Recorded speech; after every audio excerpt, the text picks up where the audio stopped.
ഈ 2-3 ദിവസമായിട്ട് നമ്മൾ ചർച്ച ചെയ്യുന്നത് കോച്ചിനേക്കാൾ വലുതായ പ്ലേയേഴ്സിനെ കുറിച്ചിട്ടാണ്. അപ്പോൾ ആ ഒരു സമയത്താണ് ഈ ഒരു മനോഹരമായ വീഡിയോ ഞാൻ നിങ്ങൾക്ക് കാണിച്ചു തരാമെന്ന് വിചാരിച്ചത്.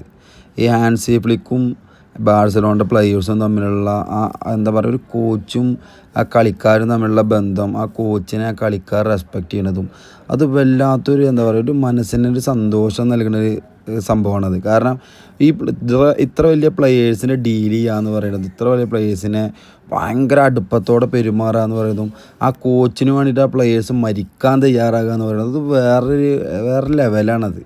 അതാണ് ഹാൻസി ഫ്ലിക്ക് ആ ടീമിനെ മാനേജ് ചെയ്തിട്ട് അടിപൊളിയായിട്ട് കൊണ്ടുപോകുന്നത്. നോക്കിയൊക്കെ പ്ലേയേഴ്സ് റാഫീന എന്നൊക്കെ പറഞ്ഞു കഴിഞ്ഞാൽ ഹാൻസി ഫ്ലിക്ക് ഇപ്പോൾ ആ ജേഴ്സി പ്രകാശത്തിൻ്റെ ഗാബിയുടെ ജേഴ്സി പിടിച്ചിട്ടാണ് നിന്നിരുന്നത്. അത് അയാളെ പ്ലെയേഴ്സിൻ്റെ അത്ര അറ്റാച്ച്മെൻറ്റാണ്. ഇങ്ങനെയും പ്ലെയേഴ്സും കോച്ചും അറ്റാച്ച്മെൻറ്റും ഉണ്ട്, ആ ടീമിന് ഉറപ്പായും വിജയം ഉണ്ടാവും. അതാണ് ഇപ്പോൾ ബാഴ്സലോണ റിസൾട്ടിൽ കാണിക്കുന്നത്.